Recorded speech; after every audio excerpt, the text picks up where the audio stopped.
So I'm happy to welcome to our class Onán Vázquez. Onán Vázquez is from the city of Puebla, which is southeast of Mexico City, which is also where I work. I did not get sick there, just pointing this out. It's also the city where our movie I Carry You With Me starts off in. Okay. Onán works with LGBTQIA plus communities, and he works with indigenous communities, and so he is an activist in multiple facets of this. He also works for the only HIV testing and prevention center in Puebla as well. So Onán, I'm going to let you introduce yourself a little bit, and then you have your presentation, and then we hopefully have some questions for him. Yes? Okay. Okay. Do you listen to me? Yep, we hear you. Okay. Okay. Thank you very much. Thank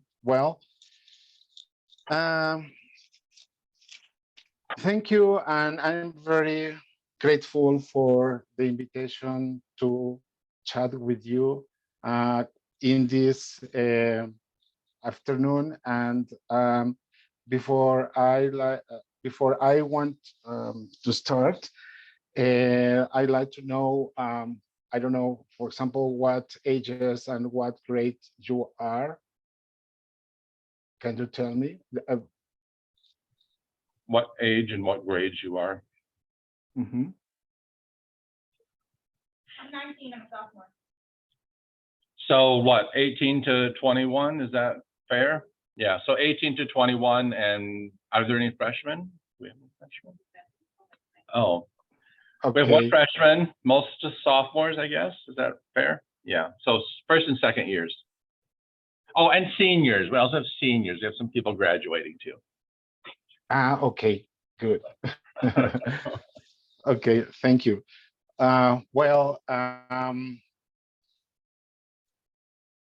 good afternoon. My name is Onán Vázquez, and as Richard told you, I am working as an activist here in Puebla, in Mexico. But before I start talking about the organization and the work I do and my friends do, I like to know if you know where Puebla is located in Mexico, and what have you heard, or what do you know about Puebla? I don't think most of them know where Puebla is. No.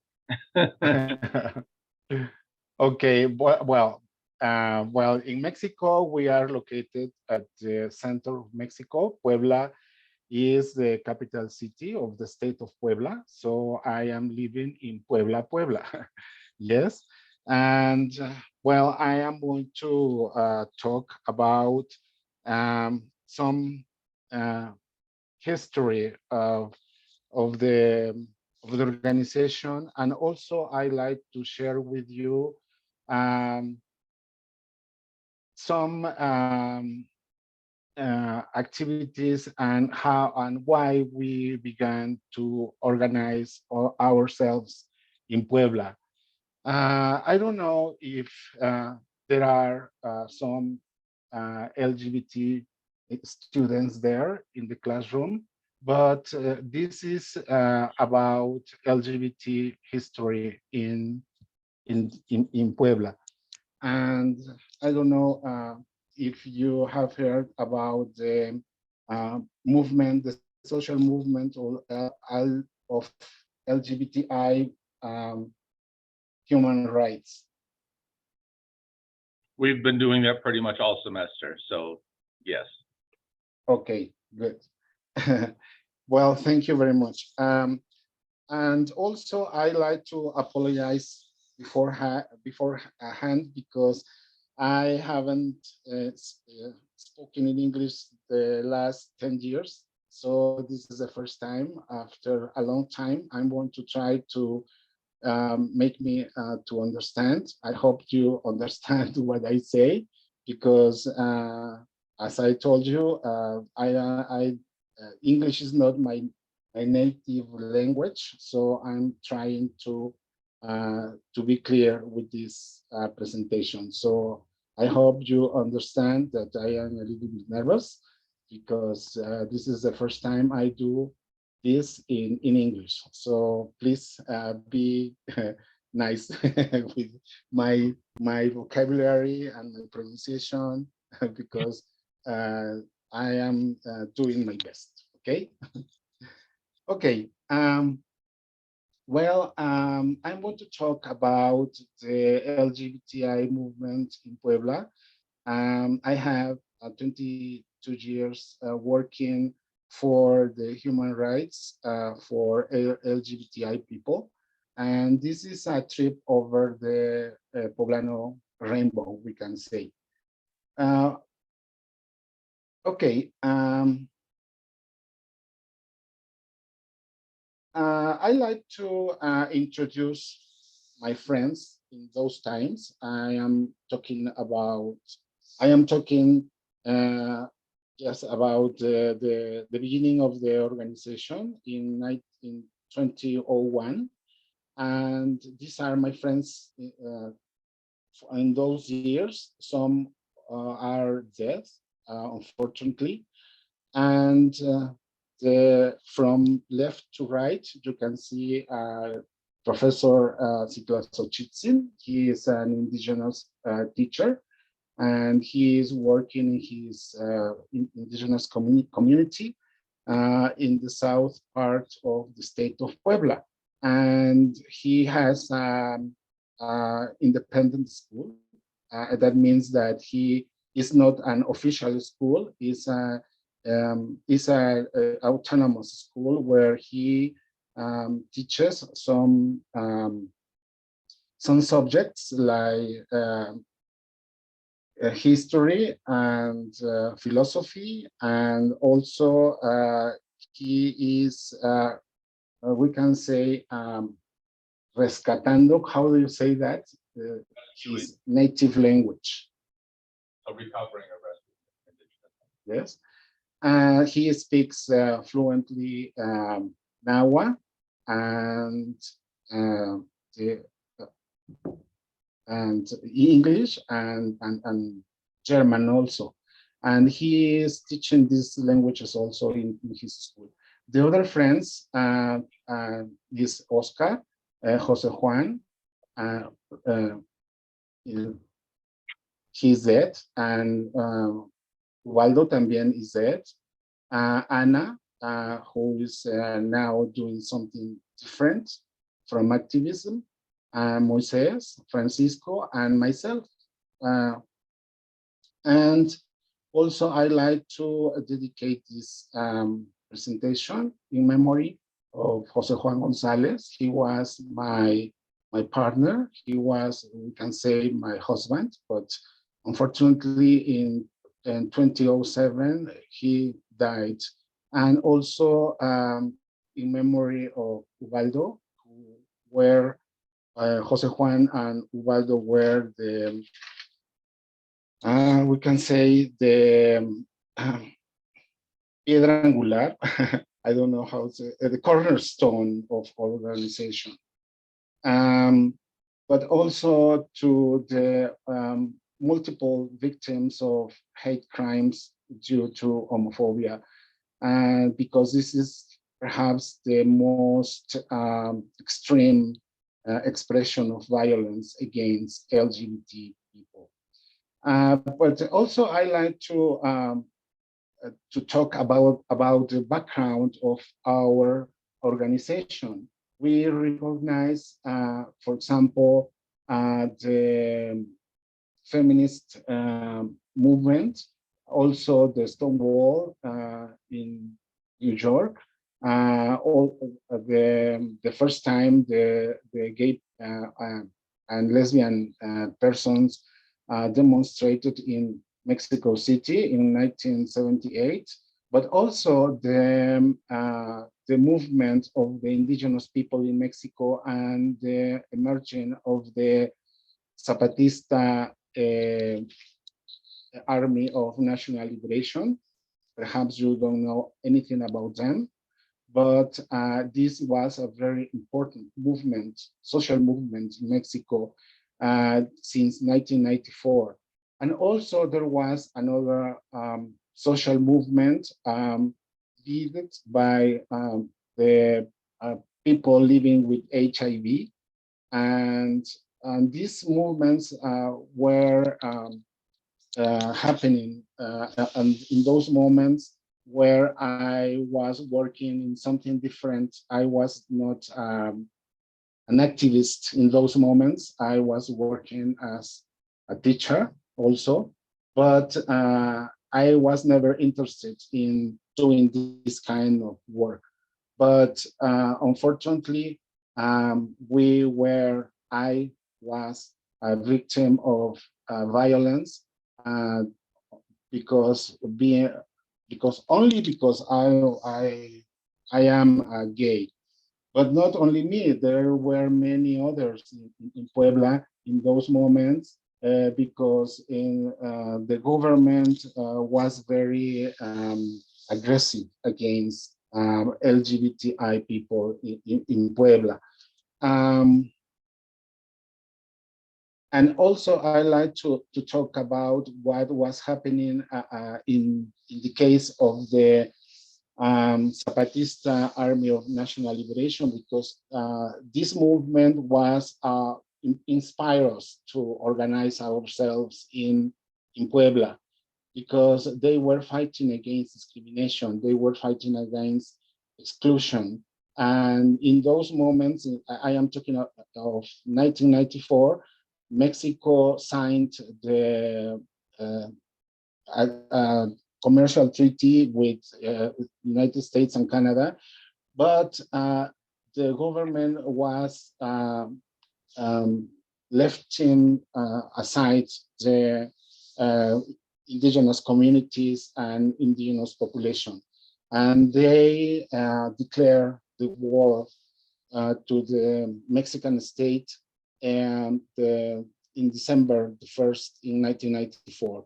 In those moments, you can see, for example, in 1994, Tom Hanks won the Oscar for a very famous movie called Philadelphia that is about people living with HIV and the discrimination they were facing in those moments, and also the lack of treatments for the disease. Yeah, and I'm going to share some very disgusting, perhaps, photographs in those moments when the army began to fight against the Mexican army in those moments. Unfortunately, this indigenous army didn't had enough arms. Excuse me. How do you say armas? Weapons. Excuse me. Weapons. Okay, weapons, exactly. And some of their weapons were only wood rifles. They didn't any kind of bullets or anything of that. So the government killed a lot of people, as you can see there, and the Mexican army began to invade their communities with helicopters and a lot of troops in those years, and it was unacceptable for the society in Mexico. So the society began to organize to stop the killing of these communities, these indigenous communities, but it was very difficult to stop the aggression. Even the indigenous had to kidnap the governor of Chiapas. Chiapas is a state, is one of the southern states in Mexico, and they kidnapped the governor, even the bishop of San Cristobal de las Casas. San Cristobal is one of the indigenous cities in Chiapas. It's a very beautiful place, and also a lot of poverty and people in bad situation because of the discrimination. But in those moments, the negotiations could release the governor and the army, the Zapatista army began to talk with the government in order to respect their culture, because they were fighting against the discrimination, against the exclusion, but also they were fighting to keep their lands, to keep their the richness of their land, and also the respect of their culture, the respect for their language, and also they were fighting for the women's rights.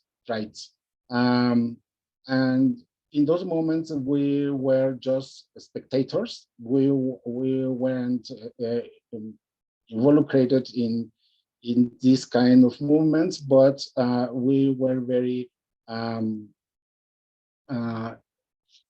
keeping an eye what they were doing. Sorry.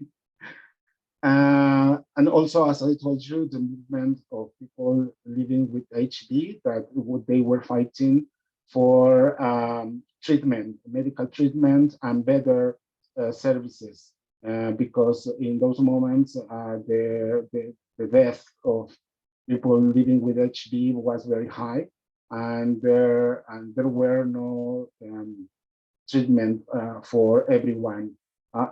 Fortunately, the treatments are now warranted, but in those moments began to fight for these rights. And also talking about the movement, the indigenous movement,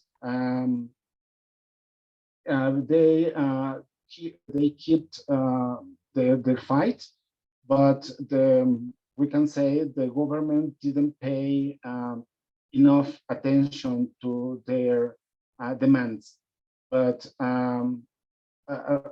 they began to organize again to go to Mexico City to the parliament in order to reach their goals as that I told you before. And this new organization began in San Cristobal. And in those moments that this march began, we joined to the march when they passed in Puebla, because they visited many cities of more than 20 states to ask for support they asked the Mexican society for support, and these are some of the some photos of those march, and there were a lot of very much participation, social participation, supporting the indigenous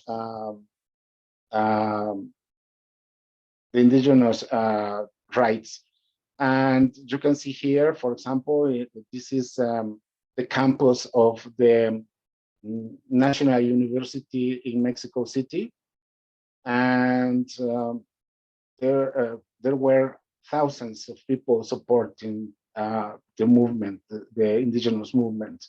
The building you see in this picture is the National Library. If you have the opportunity to come to Mexico City, I'll recommend you to visit the campus of the de la Universidad Nacional Autónoma de México, and you can find this beautiful building is covered with stones of different colors and reflects the philosophy of the Hispanic populations and Hispanic cultures of Mexico. Onan, can Yes. you go back a couple of slides? Can you go backwards? Another one and another one. There. Okay. No, sorry, you went too far. One more. There. Okay.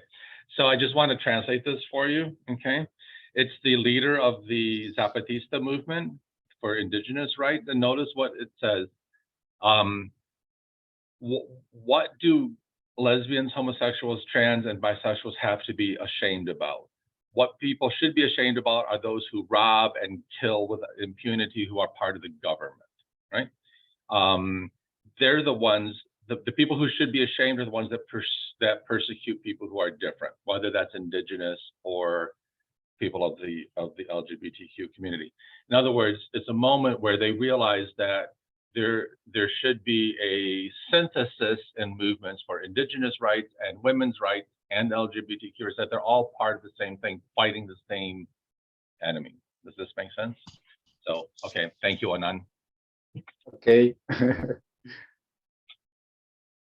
Okay, and well, there are more pictures of that moment when they arrived to the main square in Mexico City, and also the media informed to the people what was going on with this movement. And you can see here, for example, the buildings you see there is the National Palace, where the president lives, but also the official offices of the national government, the federal government. But also you see to the right the building of the Suprema Corte de Justicia. I don't know, Supreme Court of Justice Supreme Court of Mexico. Exactly. And they were addressing to the people when they were there. And also you can see, for example, the amount of people who attend the meeting in those moments when there were no internet. So they excuse me? Yeah, the sign on the previous slide said, "Never again a Mexico without us." Exactly. Yeah. Exactly.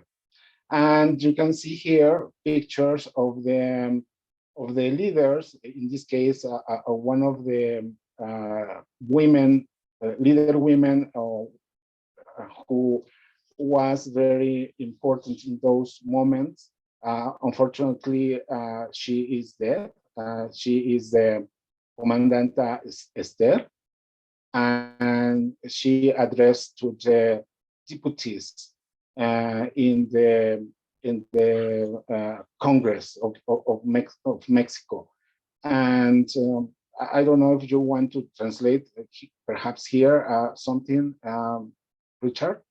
Yeah, so basically the discourse is for the first time they listened to people speaking indigenous languages in the halls of government, demanding inclusion in the national life, as well as juridical and constitutional rights.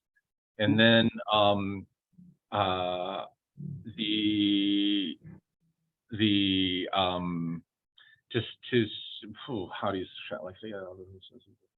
to not critique the customs of indigenous peoples, and to demand indigenous autonomy within the state. Yeah. Okay, thank you. Okay, but and also, well, I want to skip some of the of the images, but for example, in Puebla, in those moments, we began to organize ourselves because, as I told you, the government in Puebla was not, we can say, nice to LGBTI people, and also there were discrimination against people living with HIV, and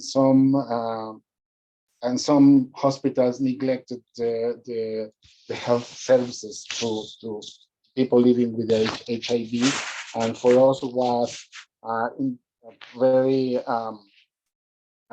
unacceptable. And we didn't want to stay with our with crossed arms doing nothing. So we began to organize ourselves, but at the beginning we didn't know what to do. Uh, there was a lot of energy. We had some ideas, but for us, it was something very new. We weren't activists, so we began to look for help.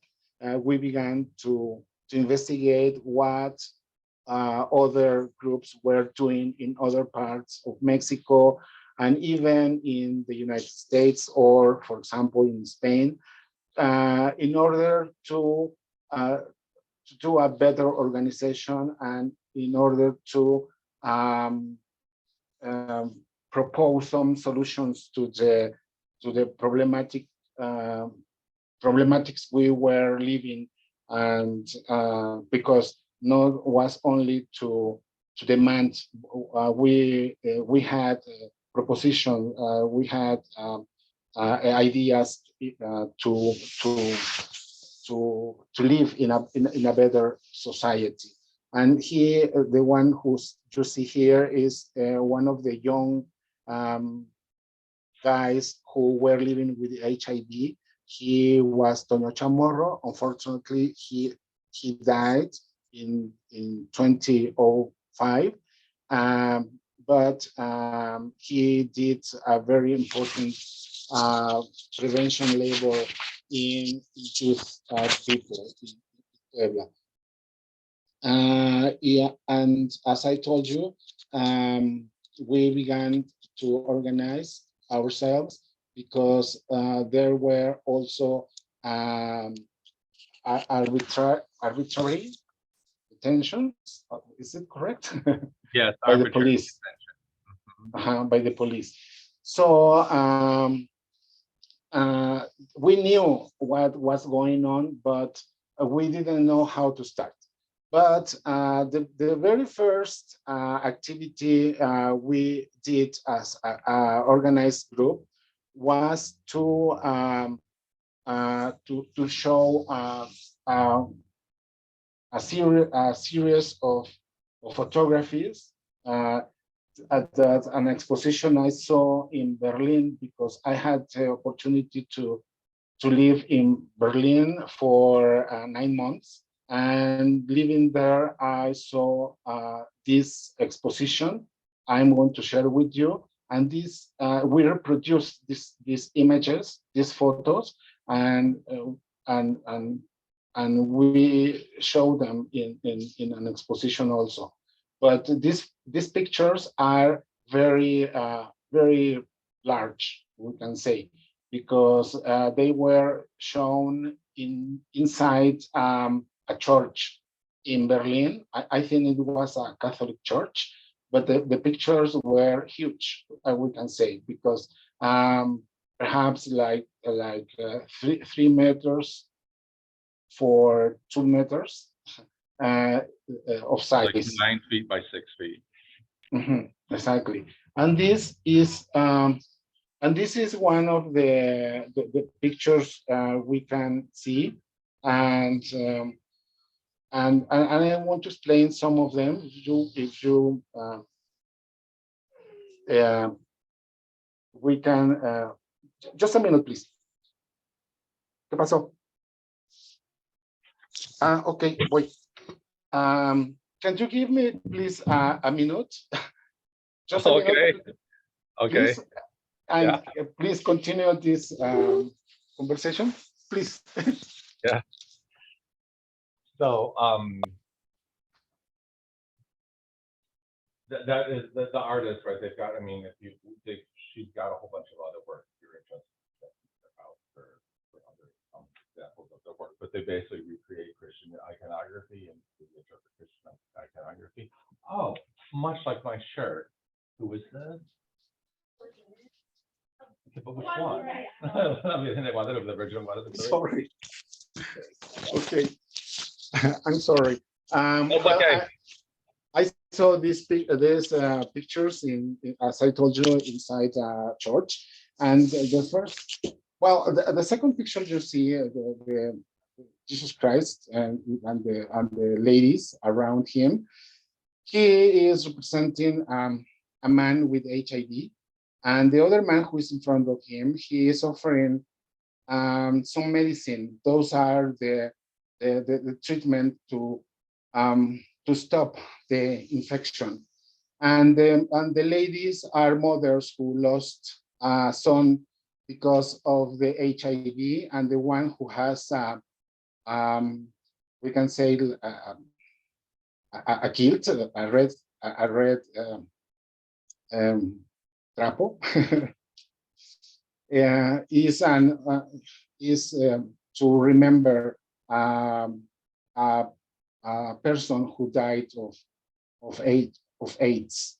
And the other pictures are also astonished. And for example, the women who is holding a man, this man was a person with HIV, and it was in the last moments of his life. And unfortunately, he died some days after the photographer took the picture. And also another photos like this. It's the families, the examples of different families. Not only the family with a father and a mother and children, the families could be more than that and different than that. There could be like two fathers, two mothers, one father only, or one mother only, and the diversity of families. And this was an homage, homenaje, An homage, yeah. homage, an homage of for trans women. In this case, Jesus Christ is wearing high heel shoes, and because in Spanish we say ponerse en los zapatos de alguien. Mm-hmm. To walk in the shoes of somebody else. Yeah, exactly. And well, these were the pictures we reproduce and we show in an exposition in Puebla. This I am talking that this exposition was shown in 2001. This was the first activity we did. Later on, we began to do a better organization, and we organized the first Pride in Puebla, and because some of our friends were afraid to march, to walk on the street on that day. They prefer to drag in order not to be recognized. That's why some use makeup, and they also wear travestites. It's also worth noting. Sorry, Onán, but can you go back one slide? Yes. So notice that it was held in 2002 on 31 March, which is the birth commemoration of Benito Juarez, who was the president of Mexico, the first indigenous president of Mexico, who also fought the French, thus Cinco de Mayo. And also on Resurrection Sunday. So there's all these other sort of national and religious things that go Exactly. with the first Pride March too. Yeah. Yes, exactly.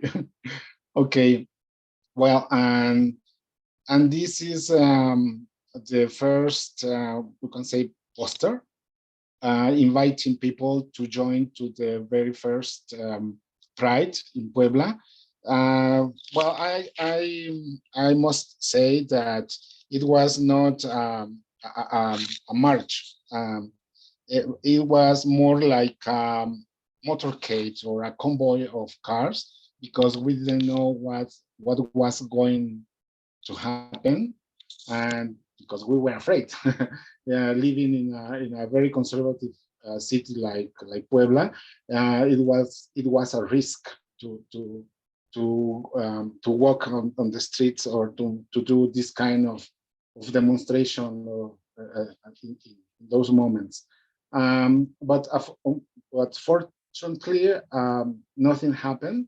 Nothing bad happened. It was very an exciting occasion, and this is our, we can say, the way we introduce ourselves to society as organized group. And these are some photos of those times. The very first we took the streets, and there were no more than 30 people in those days. And the media took pictures and appeared some news in the papers of that moment. And because the kisses were we can say the justifications to stop people. We asked all the people to kiss all the time, so they were very happy kissing each other, and that's why you can see many people, well, people kissing each other. With the years coming, or the next years, excuse me, we began to organize the other prides every year. So this is the poster, the first poster we had, we can say, formal poster, and because many people began to join to the movement, and also the kisses of the media, and also we organized the diversity cultural week, where there were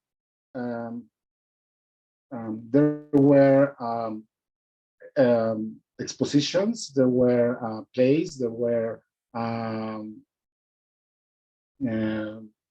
many cultural activities, concerts, and one of the most important intellectuales, I don't know how to say that, but in Mexico was intellectual, was Carlos Monsiváis. He was our, we can say, godfather for the Diversity Cultural Week, and we began to involve other institutions like, for example, the Puebla State University, and some other schools of the university. So we began to grow up, and also the activities were better than the previous ones. And you can see also here some newspaper clippings of those years, because the media was very interested in cover our activities. Every year that passed, we had several posters, and we had also an political agenda, because as I told you, many other groups began to emerge, and we began to write this. We started writing the political agenda in order to make a political activities with the Congress in the state of Puebla.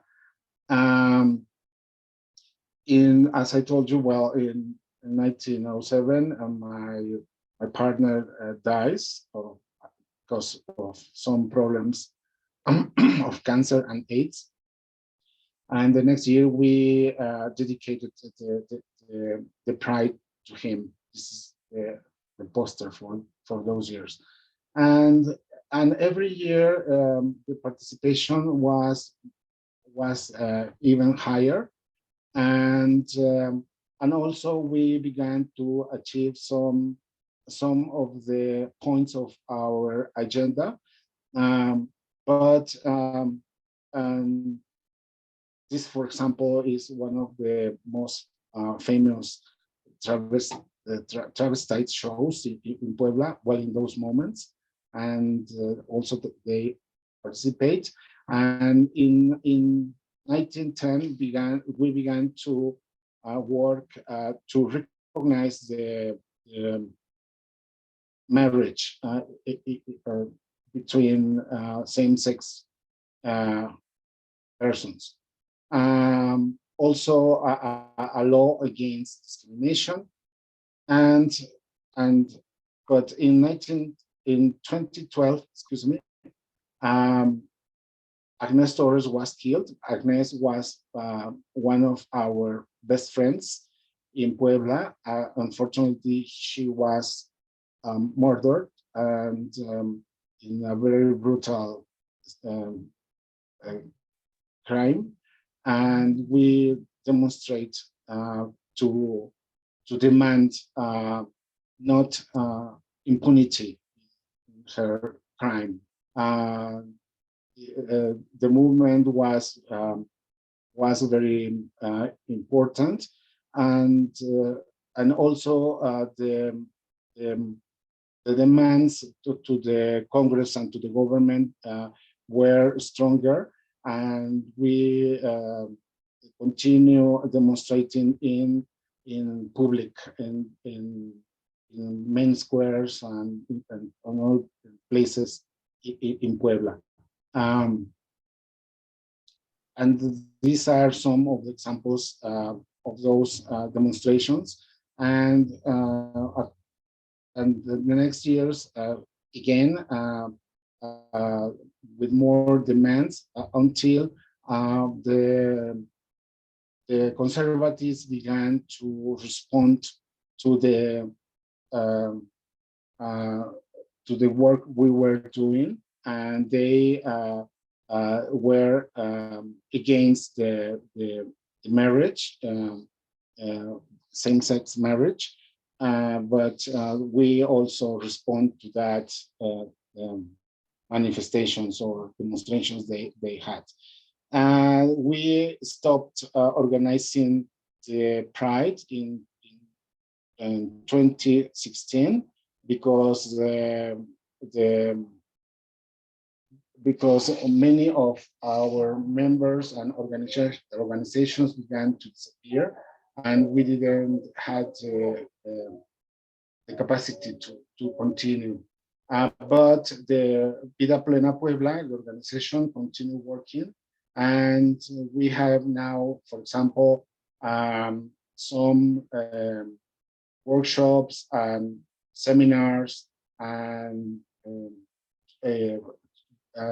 to LGBTI people to talk about some important themes, like, for example, to understand what is gender, what is sexual diversity, all the identities, the new and the emerging new identities, and some other important issues. For LGBTI people, we organize also, for example, some shows of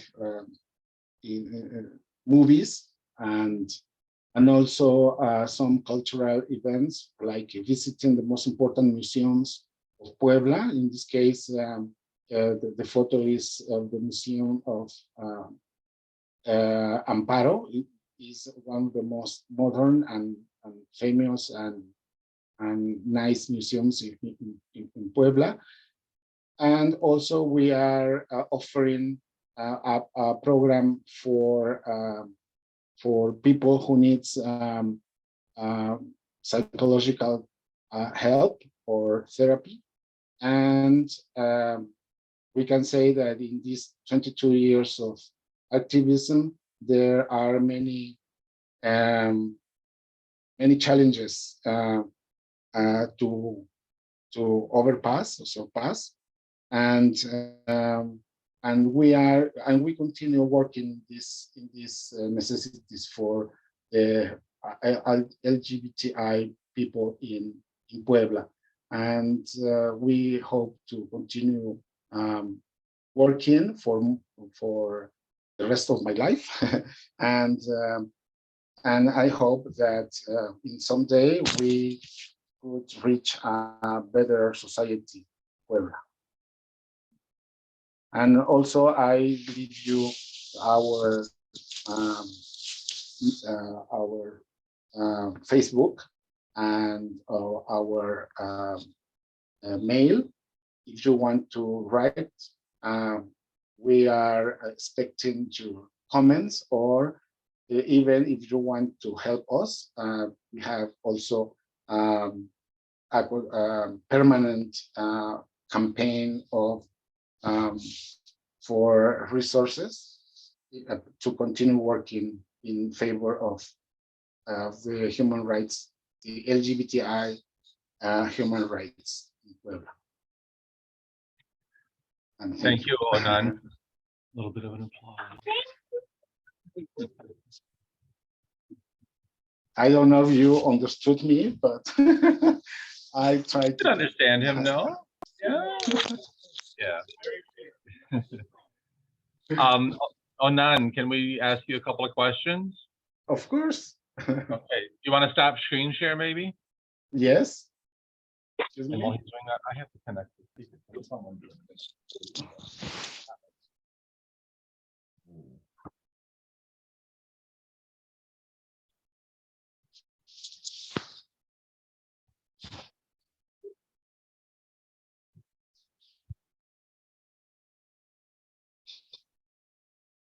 Okay, 1 second. Yes. Sorry for my English, but as I told you, No, I tried to. it was fine. If you needed translation, I was here to help for that. So, any questions for Onán? Yeah. Yes, I think we need to approach there. Like, do you want me to ask in Spanish or English? You want to practice your Spanish and impress them? Okay. Hola, Onán. Hola. Ok, ya, también soy estudiante de español aquí, entonces Okay. tengo una pregunta para ti sobre la historia, porque en mi opinión hablaste muy bien de la historia muy reciente de la comunidad LGBTQ en México, pero sobre la historia de los homosexuales, especialmente en países como Polandia, en mi opinión, la historia es bien desarrollada. Sabemos mucho sobre especialmente los hombres gays en Polandia, pero en tu opinión y con la información que sabes, ¿es la historia de los hombres homosexuales bastante desarrollado en México que los otros países, o es algo más escondido? Want to do that in English for your classmates now? Yeah. So I asked like if we know a lot about the history of gay men, especially in like countries like Poland and Eastern European countries, but I wanted to know like, is it the same in Mexico? Like, do we know as much about the history of the gay culture in Mexico, or is it more hidden in Mexico? Okay. Well, perhaps you know that the movement of gay men is or takes place in cities, because it's very difficult to, for example, in Mexico, that in small communities or very small towns, they could organize. Most of the organization of gay men is taking, as I told, is taking place in huge cities, and also happens here in Mexico. Is until now we can see that there are for example, the young indigenous gays are organizing in very small places, but this is happening until now. If, for example, in Mexico, the organization of gay men began in Mexico City, and then in other huge cities of Mexico. For example, after Mexico City, the other organization began in Guadalajara, and the next organization began in Monterrey, and also in other cities. In Puebla, we began to organize in this specific way until 1901, because in Puebla there were groups, but they didn't organize to make political work. Only the groups that existed in those days only were organized to meet themselves or to organize a party, but not to take political participation. And in other countries, for example, I don't know what's going on in Poland, but I suppose that it should be difficult because Poland and Mexico are Catholic, and in this case, religion is something very difficult or very heavy to face, because most of the families don't accept the homosexuality. Also, as I told you before, this is changing, mainly in big cities. Mexico City is one of the, it's like an island for